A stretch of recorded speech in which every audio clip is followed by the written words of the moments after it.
अब हम पढ़ेंगे साइंटिफिक क्लास 10 साइंटिफिक। साइंटिफिक में क्या पढ़ेंगे हम निकालना सीखेंगे समांतर माध्य। समांतर माध्य कैसे निकालते हैं? समांतर माध्य तीन विधियों से निकालते हैं, बट हमें अभी प्रत्यक्ष विधि से निकालना है। किससे निकालना है? प्रत्यक्ष विधि से। तो ये सवाल दे रखा है। और प्रत्यक्ष विधि क्या होती है? प्रत्यक्ष विधि होती है समांतर माध्य बराबर sigma F I X I upon sigma F आई। अब देखो सिग्मा एफ आई एक्स आई ये चीज क्या होती है ये भी निकालनी है। तो पहले हमें कणों की पौधों की संख्या दे रखी है, कणों की संख्या दे रखी है एफ आई की वैल्यू। अब हमने अभी पढ़ा है सवाल में एक्स आई, तो हमें एक्स आई भी निकालना होता है वर्ग चिन्ह। तो देखो वर्ग चिन्ह कैसे निकालते हैं? वर्ग चिन्ह निकालते हैं उच्च सीमा प्लस निम्न सीमा अपॉन में 2 बटे में 2। अब हम सीखेंगे सर उच्च सीमा और निम्न सीमा क्या होती है। तो जैसे ये दिया 2 से 4 0 से 2 0 से 2, इसमें देखो निम्न उच्च सीमा 0 निम्न सीमा 2, ठीक है। निम्न सीमा और उच्च सीमा इन दोनों को जोड़ लेना होता है, जोड़ के अपॉन में 2 या फिर बटे में 2। तो देखो हमें यहाँ निकालनी है निम्न सीमा वर्ग अंतराल निकालना है, वो 0 और 2। उच्च सीमा दिया 2 प्लस निम्न सीमा उच्च सीमा 0 निम्न सीमा 2 बटे में 2। 0 और 2 क्या हमारा 2 और अपॉन में 2 से 2 कैंसिल हुआ, यहाँ निकल के आया 1। ऐसे यहाँ करना है 2 और 4 को जोड़ना है। 2 और 4 कितने होते हैं? 6 के बटे में 2 6 बटे 2 कहने का मतलब 2 1 कम 2 2 3 6 3। ऐसे समझ में आ जाए बढ़िया बात। और ना तो हम देखो 2 के और 4 के बीच में कितना आता है? 3 आता है, तो 3। 0 और 2 के बीच में कितना आता है? 1, तो 1। 4 और 6 के बीच में कितना आता है? 5। ऐसे समझ में आ जाता है। 6 और 8 के बीच में कितना आता है? 7, तो 7। 8 और 10 के बीच में कितना आता है? 9, तो 9। 10 और 12 के बीच में कितना आता है? 11, तो 11। 12 और 14 के बीच में कितना आता है? 13, तो 13। ये निकल के आई एक्स आई। क्या निकल के आई? एक्स आई। अगले स्टेप है एफ आई एक्स आई, यानी का मतलब एफ आई की जो वैल्यू दे रखी है और एक्स आई की वैल्यू जो अभी हमने निकाला है उनका गुणनफल करना है, वो होगा एफ आई एक्स आई। तो देखो 1 1 कम 1 2 3 6 इनकी गुणा करनी है एफ आई वाली वैल्यू की और एक्स आई वाली वैल्यू की।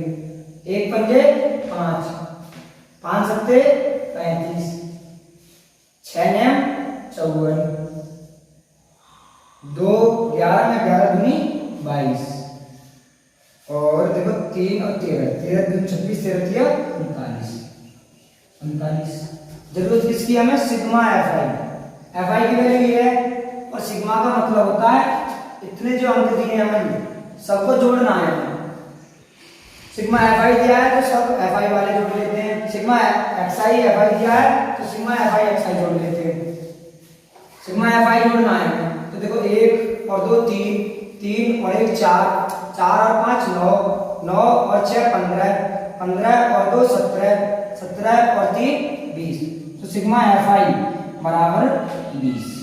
अगला देखो हमें एफ आई एक्स आई का योग निकालना है, तो ये जोड़ना है हमें। कहने का मतलब सिग्मा एफ आई और एक्स आई यहाँ निकालना है। तो सिग्मा एफ आई की जो वैल्यू निकल के आई है उन्हें सब ऐड करना है। देखो 6 और 1 7 7 5 12 ठीक है, यहाँ 12 लिख लेंगे। अब देखो 2 डिजिट में जोड़ना है 2 और 5 7, यहाँ पर ऐसे ना जोड़ो दोबारा से जोड़ लो 1 और 6 7 7 और 5 12 12 और 5 17 17 और 4 21 21 और 2 23 23 और 9 23 और 9 लगा 32 32 का 2 लगा 3 3 और 2 5 5 और 5 10 10 और 3 13 और हासिल वाले 3 13 और 3 16। तो ये निकल के आया सिग्मा एफ आई एक्स आई बराबर 162। कहने का मतलब एफ आई एक्स आई की वैल्यू को सबको हम ऐड कर लें, सबको जोड़ लें तो निकल के आएगा 162। और सिग्मा एफ आई की वैल्यू को सबको जोड़ा हमने एफ आई की वैल्यू को तो निकल के आया 20। और वी नो दैट हम जानते हैं कि प्रत्यक्ष विधि से समांतर माध्य निकालते हैं हम। समांतर माध्य बराबर sigma F I X I. देखो समांतर माध्य की समांतर माध्य बराबर sigma F I X I. Sigma F I X I की वैल्यू निकल गई 162। कितनी? 162 बटे सिग्मा एफ आई का मान दिया है सिर्फ 20, सिग्मा एफ की जगह पे 20 सिग्मा एफ आई समांतर माध्य की जगह समांतर माध्य बराबर। इसका मतलब है 20 से भाग देना है 162 में, यदि ऐसे देना है तो ऐसे दे लो, और ना तो देखो 20 से भाग देना है 162 में, इसमें 162 में 20 का 12 16 तक हम पढ़ नहीं सकते, तो 160 तक पढ़ना है। देखो 20 अट्ठे 160 घटाना है, 2 बचा, कुछ भी ना बचा।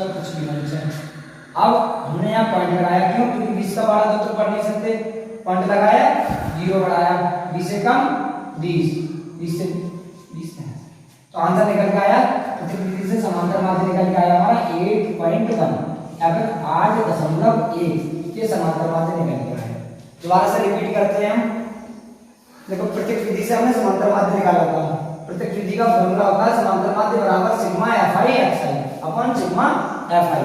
देखो वर्ग चिन्ह निकालना होता है तो निम्न पद और उच्च पद दोनों को ऐड करके अपॉन में 2 या बटे में 2 दोनों को जोड़ लेते हैं। 2 और 0 2 से भाग देंगे, 1 2 एकम 2, 4 को और 2 को जोड़ना है, 4 और 2 6 को हमें 2 से भाग देंगे तो 3 आएगा। 4 को और 6 को यदि हम जोड़ें तो 10 को 2 से भाग देना है 5 आएगा। 6 और 8 14 को 2 से भाग देना है 7 आएगा। 10 और 8 18 को 2 से भाग देना है 9 आएगा। 10 और 12 को जोड़ना है 22 को 2 से भाग देते 11 आएगा। और या फिर बीच वाली निकाल लो, 12 और 14 के बीच में कितना आता है 13। दोनों विधि से हम एक्स आई निकाल सकते हैं। अगली स्टेप होती है एफ आई एक्स आई। तो एफ आई का मान ये दे रखा था, एक्स आई का ये दे रखा था। एफ आई और एक्स आई की मल्टीप्लाई करनी है या फिर गुणा करनी है। 1 एकम 1, 2 तिया 6, 1 पंजे 5, 5 सत्ते 35, 6 नैम 54 और 2 11 में 11 दूनी 22, 13 तिया 39। हमें पता है प्रत्येक विधि में समांतर माध्य बराबर sigma F I X I upon sigma F आई की जरूरत होगी। तो देखो एफ आई की सिग्मा एफ आई की वैल्यू निकाली 20, sigma F I X I की वैल्यू निकाली तो निकल गया 162। हमें पता है पहली पुट कर दी हमने समांतर माध्य की जगह समांतर माध्य sigma F I X I की जगह 162 और 20 से हमने 162 ये भाग निकल गया है। इसी प्रकार कहने का मतलब ये प्रत्येक विधि से हमने समांतर माध्य निकाला। अगली वीडियो में कल्पित विधि तथा पग विचलन विधि से समांतर माध्य निकालेंगे।